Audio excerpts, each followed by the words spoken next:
Hola, ¿qué tal a todos, queridos amigos? Bienvenidos una vez más a un episodio nuevo de Lecciones Bíblicas Podcast, una publicación periódica de estudio bíblico expositivo. Es para nosotros un gusto, querido oyente, darle la bienvenida una vez más a esta mesa de conversación en torno al Evangelio según San Juan. Dwight, ¿cómo va todo? Muy bien, John, encantado de estar aquí, gracias a Dios por permitirnos tener una mañana de estudio bíblico y pues es lo que vamos a hacer, estudiar lo que el Señor tenga para nosotros. Llegamos ya al capítulo número 6, Dwight. Capítulo 6, que es un capítulo muy interesante. Cada vez que vamos avanzando en el Evangelio según San Juan, vamos a ir encontrando unas señales, unos signos que nos hablan acerca de quién es Jesús y cuál es nuestro papel frente a Él, ¿no? Y hoy vamos a estar hablando un poquitico acerca del pueblo, un pueblo que va a escucharlo, y de sus discípulos, un poco ese Jesús público, a ese Jesús privado.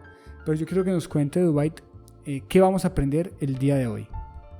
Pues estaremos mirando cómo Jesús puede compartirnos ese pan, eso lo tiene controladísimo, él sabe, sin embargo le gusta contar con lo que la gente dispone, él usa lo que tenemos, aunque podría usar absolutamente el cero, podría no usar nada de lo que tuviéramos, pero él está interesado, él quiere escucharnos y quiere contar con eso que tengamos, sea poco, sea mucho, pero a él le vale, a esto lo utiliza para resolver la situación que tengamos como reto, como problema.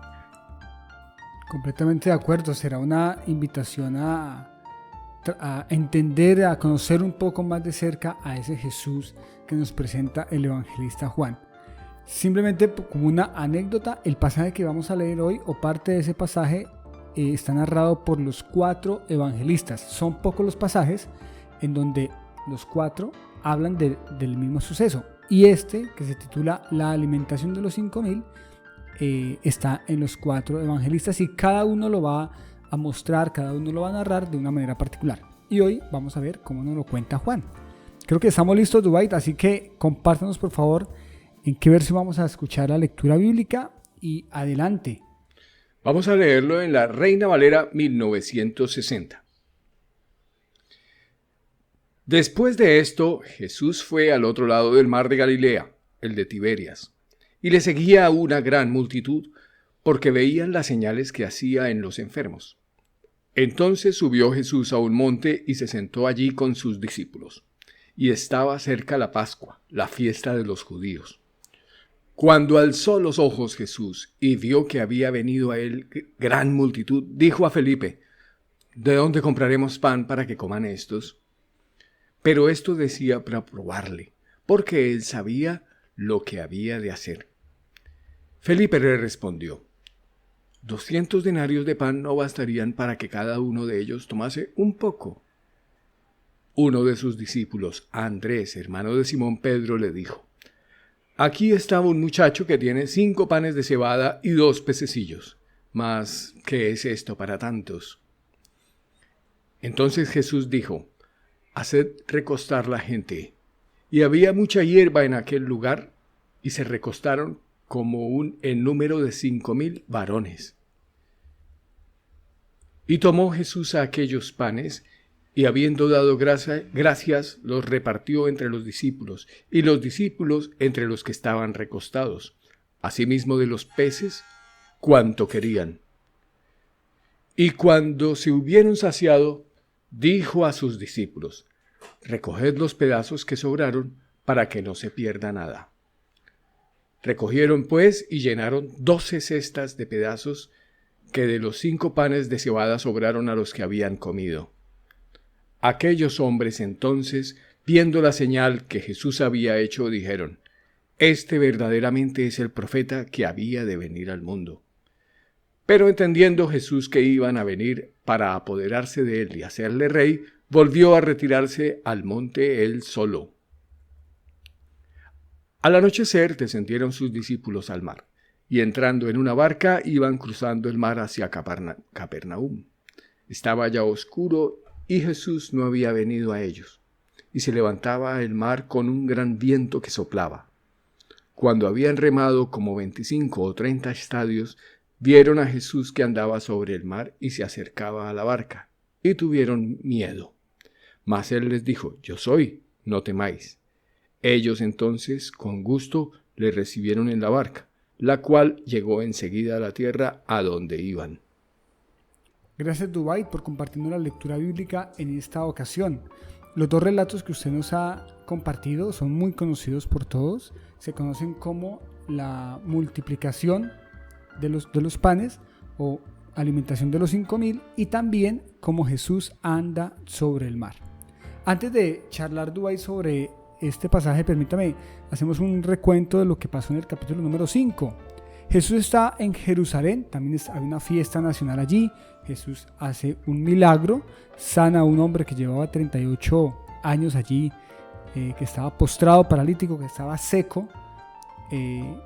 Luego esa sanidad le genera a Jesús una conversación con los judíos y allí habla Jesús acerca de lo que significa verdaderamente conocer la Biblia y conocerlo a Él, y cómo todo eso llega al punto del creer. Jesús les dice: vea, ustedes muchos saben de la Biblia, pero ustedes no creen en mí. Si verdaderamente supieran de la Escritura, creerían en mí. Capítulo número 6, Jesús se mueve, ahora lo encontramos a orillas del mar de Galilea. Allí está Jesús y bueno, pues allí hay una multitud que le seguía. Hablemos un poco, Dubái, ¿cómo ve usted ese desarrollo ministerial de Jesús? A veces, en el capítulo pasado lo vimos solo, algunos se preguntan si estaba con los discípulos. En el capítulo 5 no se mencionan los discípulos, aquí se mencionan los discípulos y además se menciona una gran multitud. ¿Cómo ve usted ese desarrollo ministerial al punto de que Jesús va a un monte y mucha gente le sigue? Pues aquí tenemos siempre una característica muy interesante de este evangelio. Él en ningún momento le dice a quienes les hace las señales: no se lo digas a nadie. No, ese interés para este evangelista no tiene lugar. Aquí díganselo al que sea, ¿sí? Porque es que esto es público, ¿sí? Entonces, en ninguno de los milagros aparece esa recomendación: no se lo digas a nadie, como fue muy frecuente en el Evangelio según Marcos. Aquí tenemos un evangelio en donde lo encontramos en las casas, ¿sí? Un espacio como diríamos familiar, ¿sí? Dentro de la casa, dentro de una casa, en una comida, pero en esta oportunidad lo vemos en un espacio amplio, ¿sí?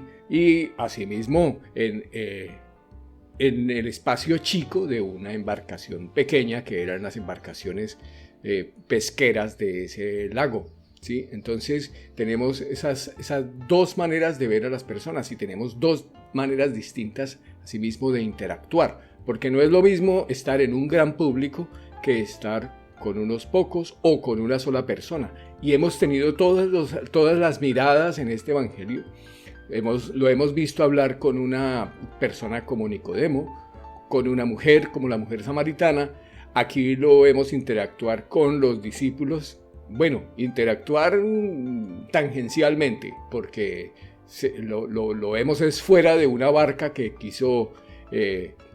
que estaba delante de él y que quisieron sus tripulantes incorporarlo a la barca, que finalmente casi que ni siquiera alcanzó a subirse a la barca porque Jesús no lo requirió.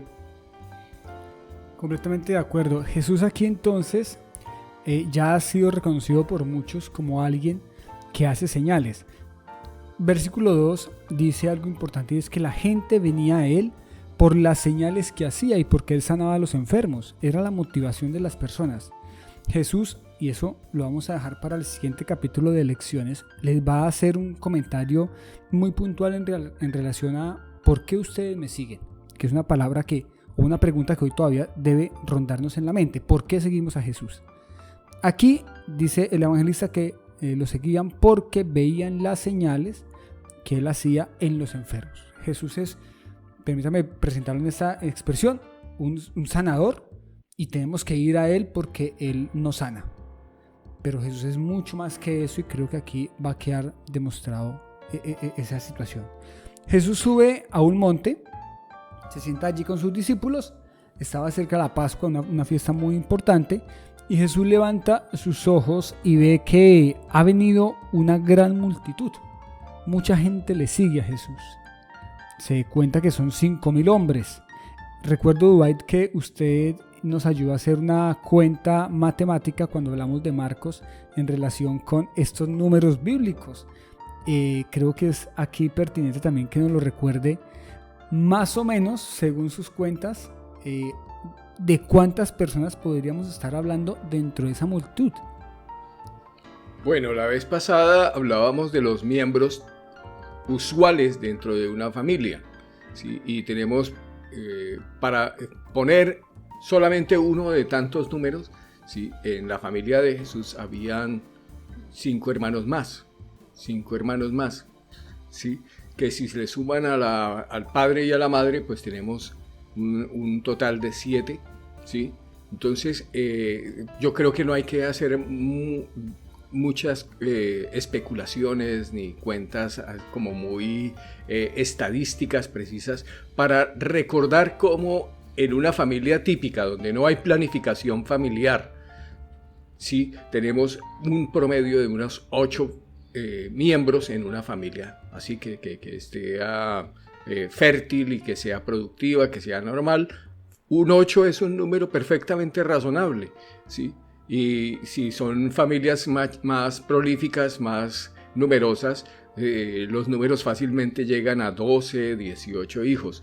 Pero dejémoslo en 8. Así que multiplique ese número de varones por 8 y tendría fácilmente un 40.000 personas que perfectamente pueden estar allí en ese conteo. Toda una multitud. La palabra que se utiliza aquí, que se traduce, es multitud, y eso habla de muchísimas personas.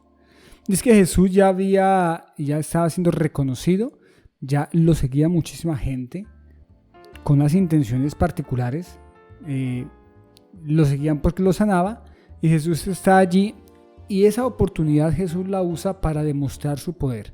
Y aquí entonces inicia una conversación con uno de sus discípulos, me corrige Dwight si estoy en lo correcto, con Felipe.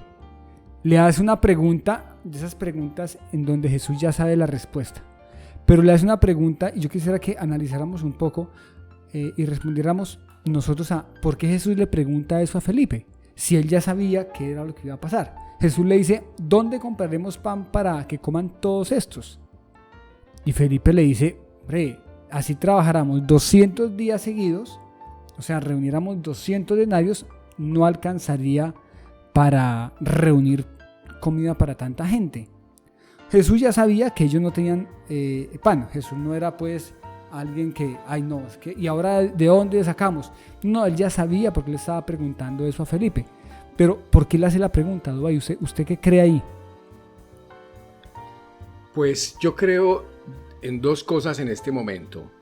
La primera, en el recurso de la redundancia, el ser redundante. Un queridísimo profesor que tuve hablaba de que ser maestro es ser redundante, porque digo una cosa de una manera y eso le llega a los oídos a un estudiante, a uno de ellos, pero cuando lo digo de otra manera le llego a otro y asimismo le puedo plantear una alternativa de comprensión al que había entendido primero. Entonces ese recurso de la redundancia me permite aprender mejor. Y Jesús, como maestro que es, entonces tiene eso, además del poder que tiene el solo preguntar.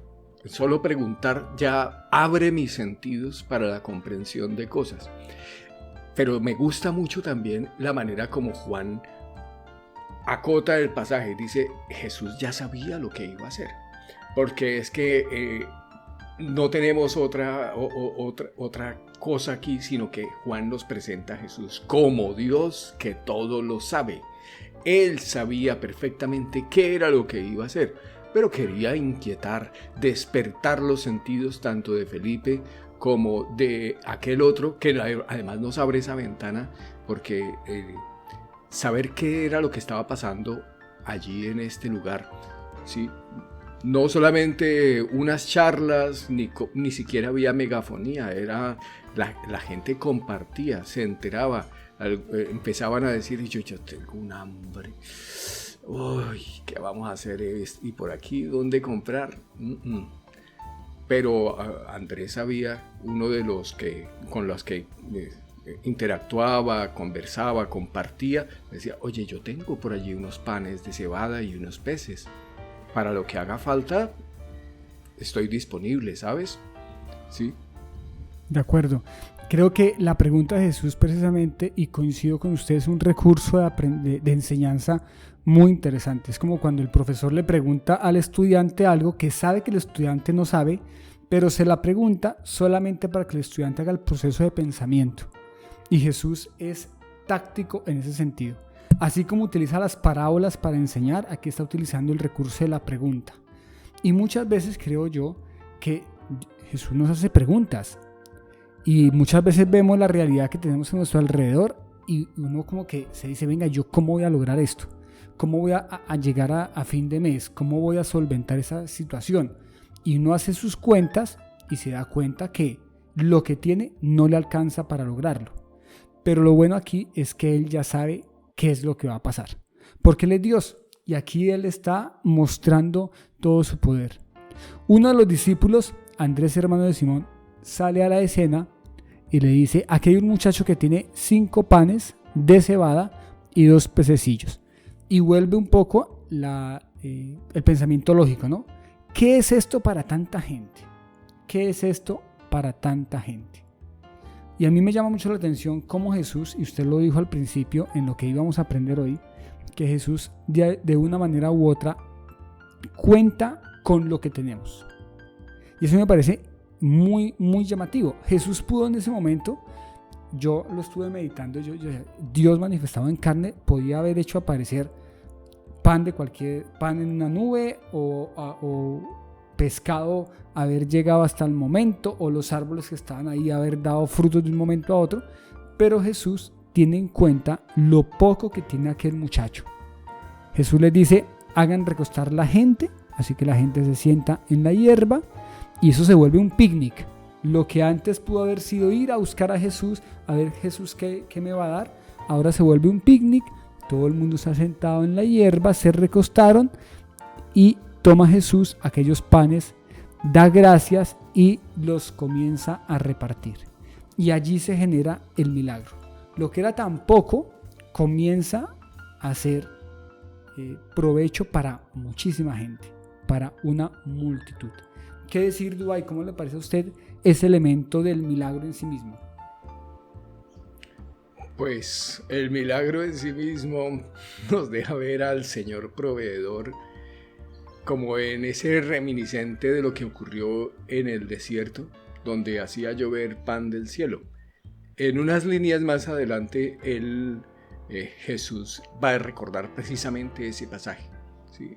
No lo podemos alcanzar a ver en este capítulo, pero Jesús en menos de nada va a recordar que el pan del cielo había bajado, pero más aún, el pan del cielo era Él mismo, ¿sí? Para que podamos apreciar que esa provisión de Dios para el hombre está en ese pan físico, pero más aún, porque todo es señal. Una señal apunta a, una señal usualmente me apunta. La señal no es la señal en sí misma.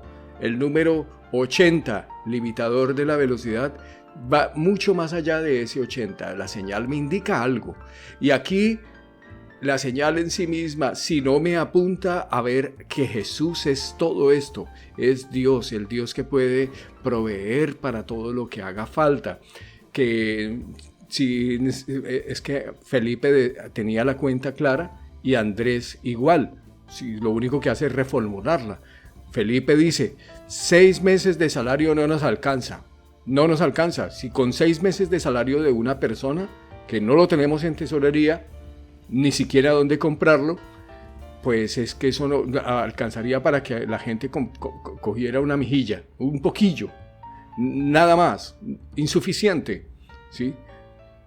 Y Andrés lo mismo, sí, un chaval dijo que teníamos 5 panes, 2 peces, eso no sirve para nada.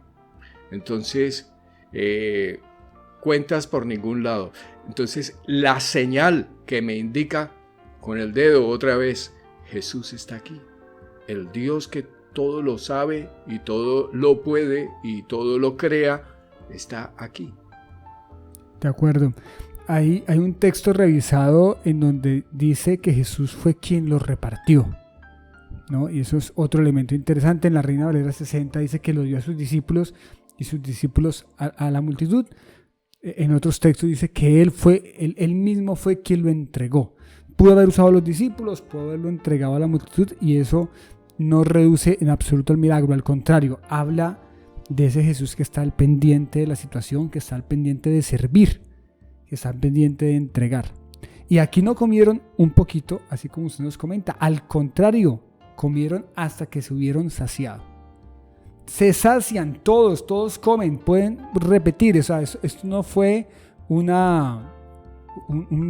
refrigerio, esto no fue una comida, un pasabocas. Al contrario, esto fue una comida en todo el sentido de la palabra, y todos comieron hasta que se saciaron. Y me llama la atención que Jesús les dice: por favor, recojan lo que sobra para que no se pierda nada. Un Jesús que está pendiente del número, está pendiente de las circunstancias de las personas, está pendiente de qué es lo que hay por allí, lo toma y lo usa.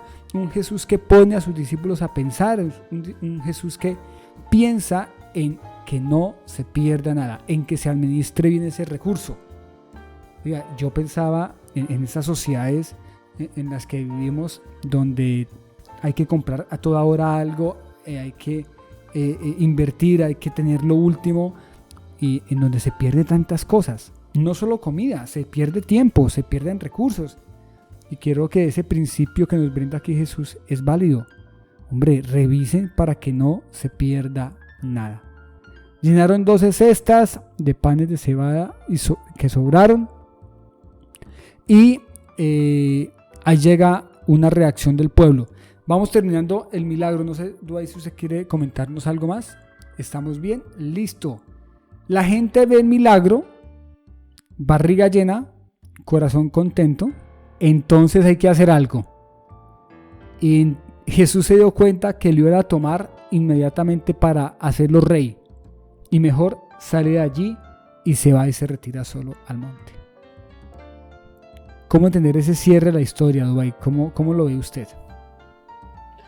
Pues la señalizó un poquito mal. Porque la señal fue mal interpretada. Fue mal interpretada y Jesús toma el correctivo. No, por aquí no es. Porque la señal ellos la interpretaron es: queremos seguir en este ritmo en el que pues nos mantengan. Y por ahí no era el asunto, ¿sí? Era no ver más allá de ese sentir ese bienestar y que nos mantenga el Señor Estado, que nos mantenga el Rey, y pongamos a este que nos está manteniendo. Me encanta esa expresión, ver más allá de el pescado y el pan. Y muchas veces a Jesús lo vemos ahí. Nuestra visión nos llega hasta en un Jesús proveedor, pero no nos alcanza a un Jesús salvador, a un Jesús restaurador, a un Jesús que quiere una comunión directa conmigo. Muchas veces vemos a Dios como el que tiene que proveernos todo, y nos encanta y le alabamos en tanto eso. Es muy fácil alabar a Dios cuando recibimos lo que pedimos, cuando estamos llenos. Es esa misma sensación que tiene el padre cajero. ¿Sí? Si un padre siente que su hijo solamente lo utiliza como cajero, ¿sí? Papá, dame, y no hay ninguna otra interacción, no hay una charla, no hay ninguna sincronía de pensamientos, un intercambio de pensamientos. ¿Tú qué opinas de esto? Déjame también, yo te escucho. Hablemos. Si solamente está la relación de dame, eso no funciona bien. Y así nos pasa a veces con Dios, tristemente. Y aquí la reacción, el correctivo que Jesús toma es irse solo al monte.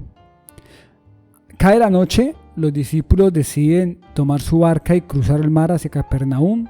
Ya estaba oscuro y Jesús se ha quedado en el monte. Ellos se miran y dicen, bueno, y el maestro no se ha ido, está en el monte, pero vámonos nosotros y ya él nos alcanzará, o si no, pues venimos por él después. Me imagino que habrán pensado. Se levanta un gran viento en el mar y soplaba. Ya habían remado bastante. No sé si usted tenga alguna referencia en relación con los 25 o 30 estadios, la medida. Cuando vieron que Jesús andaba sobre el mar, se fue acercando a la barca y tuvieron miedo. Pasamos de una muestra poderosa de Jesús con la multitud, con muchas personas, gente que se dio cuenta que no había comida y que él había multiplicado lo poco que había, a ver a un Jesús en lo privado, a un Jesús que muestra su poder, que sigue demostrando su poder, pero ahora con sus discípulos, allí en la barca. Jesús anda sobre el mar y los alcanza. Ellos tienen miedo, se asustan, claro. Y él les dice, yo soy, no temas. No temáis. No temáis.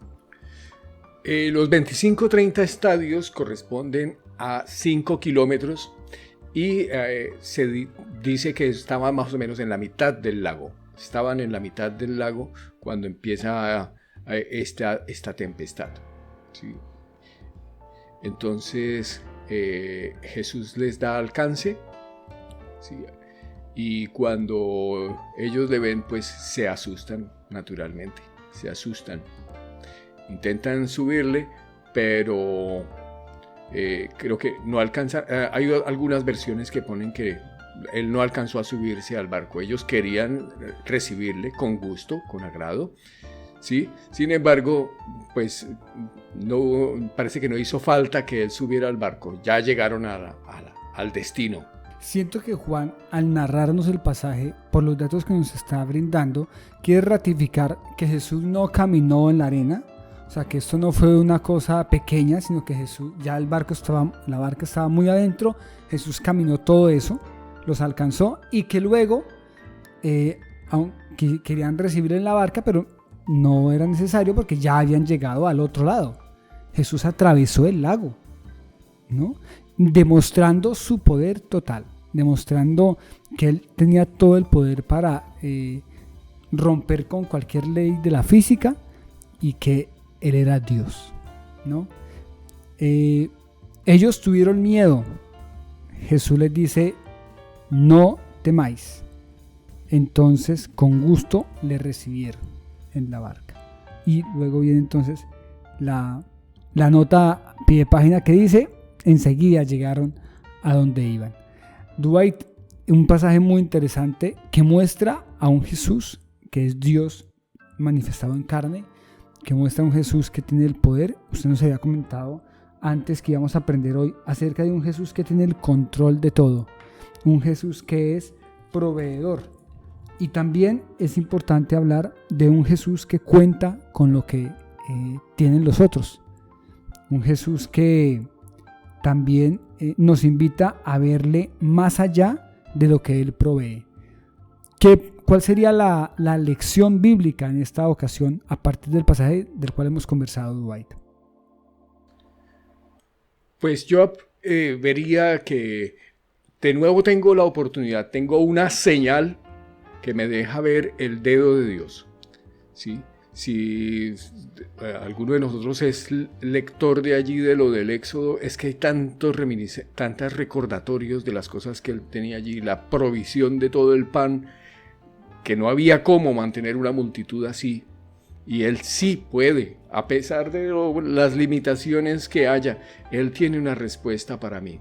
Pero más que eso, yo debo encontrar en Él es esa señal que me permite acercarme y charlar con Él, y a Él no le importa hacer preguntas redundantes. No le pregunta, oye, ¿y de dónde vamos a sacar tal? Y yo le puedo responder, mira, tenemos esto, pero es que no alcanza, no funciona, no sirve, ¿sí? No me alcanzan ni 6 meses de salario. Lo único que tengo son 5 panes, 2 peces. Entonces, todo ese diálogo es válido. Puedo charlar con Él. Él como Padre está dispuesto a hablar y a que yo hable. Entonces eso sigue vigente, podemos hablar con Él, y más que esa provisión, yo quisiera rescatar esa relación que Él quiere establecer con todos los que estamos en este espacio, en este peregrinar por la tierra, por el mundo, así como los que estaban allí, y charlar con los discípulos. Seguimos con esa oportunidad, seguimos con ese espacio abierto de conversación, ¿sí? Y si le queremos, estamos en un espacio más cerrado, estamos en una barca, pues es quererle subir con agrado a la embarcación, pues lo podemos hacer, aunque no haga falta, a Él no le hace falta. A Él no le hace falta, totalmente de acuerdo. Creo que allí, a quien nos hace falta es a nosotros, subirlo y estar con Él. Encuentro en este pasaje un Jesús que en lo público y en lo privado es un Jesús que tiene todo el poder de hacer cosas maravillosas, que tiene el poder de enseñarle con una pregunta a Felipe, que tiene el poder de tomar lo poco que tenía aquel muchacho, que tiene el poder también de ver la multitud y de sentir misericordia por la multitud. No lo vamos a mandar para la casa, démosle algo, tienen hambre. Un Jesús que también está pendiente de que no se pierda nada. Un Jesús que nos invita a reflexionar precisamente sobre la buena administración. Claro, es una multiplicación, y es que a veces lo que recibimos regalado como que no nos vale, entonces lo desperdiciamos. Al contrario, aquí Jesús nos invita a que no se pierda nada. Administren bien lo que están recibiendo para que no se pierda nada. Y qué bueno que en nuestra vida pudiéramos pensar que lo que recibimos de Dios, lo que Él nos ha dado, pues precisamente tenemos que administrarlo muy bien para que no se pierda nada. Creo que es un principio muy importante en nuestra vida, que en lo privado pudiéramos conocer a Jesús tal cual como lo conocieron los discípulos en esa oportunidad. Y claro, a veces uno siente miedo por las circunstancias, uno no ve muy bien quién está ahí, pero Él dice, yo soy, no temáis. Y qué bueno que lo pudiéramos recibir con gusto. Y precisamente creo que esa es la elección posible, o una de las elecciones posibles es recibir gustosos a Jesús en nuestra vida. Frente a ese Jesús, frente a quién es Él, ¿cuál debería ser la respuesta correcta? Ese es tema del próximo episodio de Elecciones Bíblicas, que invitamos a nuestros oyentes a que nos acompañen el próximo viernes en las horas de la mañana, y estaremos continuando este relato, porque lo que vamos a estudiar dentro de 8 días sucede al día siguiente y tiene una conexión directa con lo que hemos hablado hoy. Dwight, no sé si usted tiene algún comentario para cerrar. Sí, las elecciones posibles las podemos tomar aquí y ahora, y son de establecer ese diálogo y escucharle y saber que esa señal significa muchísimo acerca de ese carácter presente de Jesús, que quiere charlar y escucharnos, usar lo que tenemos, no nos aplasta, sino que permite esa cercanía, esas palabras donde no solo Él habla, sino nosotros. Correcto, qué conversación más bonita la que podemos tener con Jesús. La tuvo Felipe, la tuvo Andrés, y hoy tenemos la posibilidad de tenerla nosotros. Una conversación de intimidad. Dwight, muchísimas gracias por esta oportunidad. Ha sido un gusto compartir la palabra de Dios, y nos vemos dentro de 8 días, ¿verdad? Próximo viernes en las horas de la mañana. Aquí estamos de nuevo en Elecciones Bíblicas Podcast. Por hoy les enviamos un saludo muy especial desde Mollina, Andalucía, España, y también desde Málaga, Andalucía, España. Bendiciones para todos.